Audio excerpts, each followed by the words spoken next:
Fala pessoal, daqui novamente, quero comentar um pouquinho sobre Marcos Alonso, né? Essa recente fase artilheira, participando de vários gols. E, bom, eu sei que tá um pouco atrasado esse vídeo, hoje já é quarta-feira, né? Ele teve uma boa sequência, né? Fez gol contra o Tottenham, até jogou bem contra o Bayern de Munique num jogo onde o Chelsea foi aniquilado, né? Pelo que eu pude ver nas resenhas, nos highlights, né? Perdendo no jogo de meio de semana da Champions League a semana passada. E fez 2 gols contra o Bournemouth em outro jogo de resultado adverso pro Chelsea, né? Empatando com o Bournemouth lá no sul da Inglaterra. E bom, mas o que eu quero comentar mesmo é sobre o Marcos Alonso. E principalmente nessa temporada, né? Até o nome desse vídeo vai ser o curioso caso de Marcos Alonso. Por que é o curioso caso de Marcos Alonso? Porque pra mim ele é um dos grandes exemplos, né? Até um pouco difícil pensar em outros, vai. Se você tiver algum outro exemplo, coloque aí nos comentários. Mas de jogadores que rendem muito, a diferença de rendimento, de nível apresentado, não só individual, como coletivo, para o funcionamento da equipe, ser tão discrepante entre duas funções que o jogador faz, né? E não são funções tão diferentes, né? Que são lateral e ala. O Marcos Alonso jogando como ala e o Marcos Alonso jogando como lateral. E isso nessa temporada ficou muito explícito. E tem 2 jogos que, na minha opinião, são os 2 jogos mais que mais de novo, né, deixam explícita essa diferença de nível. Primeiro, o jogo contra o Ajax, o primeiro tempo contra o Ajax, um jogo em Stamford Bridge, né, um jogo de volta na fase de grupo da Champions League contra o Ajax. Primeiro tempo, ele até substituído entre o Reece James ou entre o Azpilicueta, entre o Reece James pelo lado direito e o Azpilicueta passa a fazer o lado esquerdo. Primeiro tempo bizarro, né? Era o Ziyech e o lateral direito, ele é dobradinha com o lateral direito do Ajax, que agora eu não lembro exatamente quem, pra cima das costas do Alonso, que subia bastante, mas ficava um espaço ali absurdo. E por ali que saíram, né, os 2 gols do Ajax naquele primeiro tempo, né? De bolas invertidas para aquele lado ou de jogadas construídas por ali, né? O gol do Ziyech numa falta ali e o outro gol numa bola que o Ziyech inverte naquela direção, né? E um jogo em que ele vai muito bem, aí já jogando como ala, é um jogo contra o Tottenham. Inclusive, na minha opinião, a maior atuação do Chelsea na temporada, né? Em questão de estratégia de jogo, né? Do Frank Lampard, principalmente, pra cima do Mourinho. O jogo do primeiro turno. O jogo do segundo turno foi muito bom também, foi agora, pouco, 2 semanas, mas mais do primeiro turno, onde o Alonso também foi muito importante. E o Alonso é isso, né? Inclusive, ele já jogou em alguns times da Premier League, já jogou no Bolton, jogou no Sunderland também. Ele vem de uma família de jogadores muito importantes da Espanha. O pai dele, o avô, foram jogadores espanhóis no Real Madrid. Inclusive o Marcos Alonso é da base do Real Madrid, mas ele desenvolve o futebol na Fiorentina, né, como esse jogador de lado de campo para jogar à frente, não necessariamente um ponta, assim, esse pontinha rápido, mas aquele jogador de lado que fornece o corredor, geralmente dá o apoio ao atacante que joga por aquele lado. Isso a gente pensa no Chelsea do Antônio Conte, que é a primeira temporada, quando ele chega no Chelsea, ele é um dos jogadores mais importantes daquela equipe. Ele, sem sombra de dúvidas, foi um dos principais jogadores e um dos motivos para o Chelsea ganhar aquele campeonato. Porque se a gente pensa num 3-4-3, e até era um time que era muito taxado em diversos momentos de um time meramente reativo.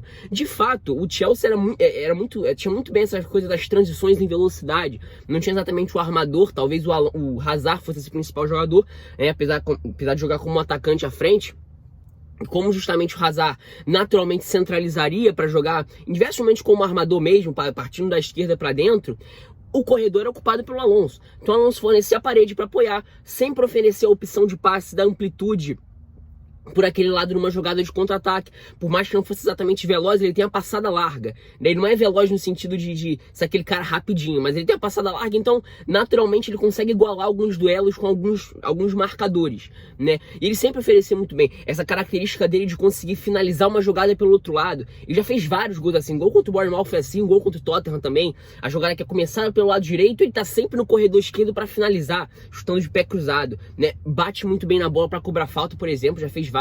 Inclusive ele fez um gol contra o Bournemouth de falta na temporada 16-17, golaço. Ele pega muito bem na bola, é um jogador que bate muito bem na bola na Premier League no momento. Eu acho ele até um pouco subvalorizado nesse sentido. Ele é um bom cobrador de faltas, né?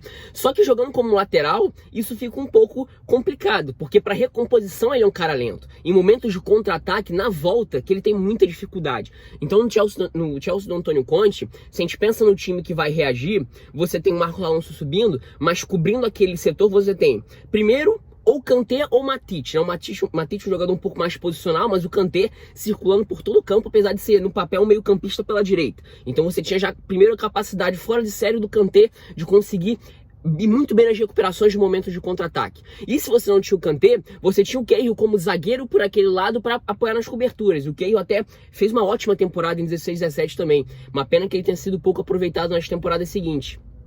né? Apesar de já ter um pouco de idade mais avançada, o Chelsea querer alçar voos maiores. Mas enfim, era um esquema diferente. Então você tinha a liberdade do Alonso para subir, mas você tinha a recomposição dos meio-campistas, principalmente o meio-campista pela direita, do outro lado, que era o Kanté, por conta da facilidade do Kanté de circular por ali, intensidade física, do Matic de um jogo mais posicional, e do Cahill, caso essa bola consiga ultrapassar essa faixa e chegar no setor mais perigoso, no setor dos 3 zagueiros, né? Então o Alonso tinha toda essa proteção, e ele estava livre para atacar. No momento de lateral, isso é completamente diferente, porque uma vez que o lateral sobe, né, você só tem o zagueiro para cobrir para aquele lado. E se essa cobertura for mal feita, vai ser muito complicado. Porque se um dos meio-campistas vai pro lado, você abre um espaço por dentro. E aí você tem mais opção de jogadores por dentro para infiltrar por ali.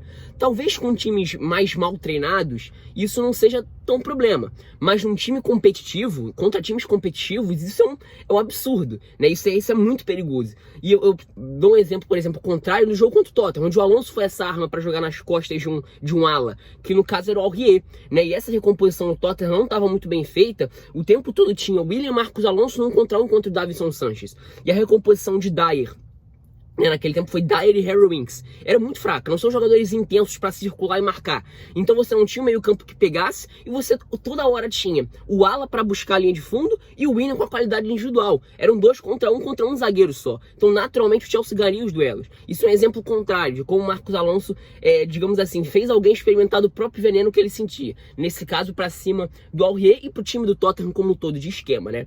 Então é isso, né? Essa é a minha opinião sobre o Marcos Alonso como ala. Talvez como ala ele seja o melhor ala da Premier League, ala esquerda pelo menos, né? Porque na ala direita tem o Matt Doherty, que faz novamente uma temporada absurda. Outro jogador que agrega muito ao seu time, que é o Wolverhampton. Eu acho o Matt Doherty um time, assim, um jogadoraço, assim. Acho que ele até teria espaço numa equipe, com todo respeito ao Wolverhampton, até numa equipe de um pouco mais de qualidade técnica, de estilo de jogo mesmo. Sem querer falar mal do Wolverhampton, pelo amor de Deus, é só porque o Wolverhampton até, né, tem chance de beliscar a Champions League, por exemplo. Mas enfim, acho que o Matt Doherty tinha até talvez capacidade para um pouco mais, com todo respeito ao Wolverhampton, claro, né? Mas eu acho que como ala esquerda, o Alonso talvez seja o principal jogador do campeonato, como ala pela esquerda no esquema de 3 zagueiros, e como lateral esquerdo ele seja um dos piores, porque é um desastre defensivamente, a quantidade de espaço que ele deixa. Aconteceu isso com o Sarri, e nessa temporada com o Frank Lampard isso ficou mais evidente, né? Então comente aí embaixo aí a sua opinião sobre o Marcos Alonso, tá? É isso, espero que tenham gostado.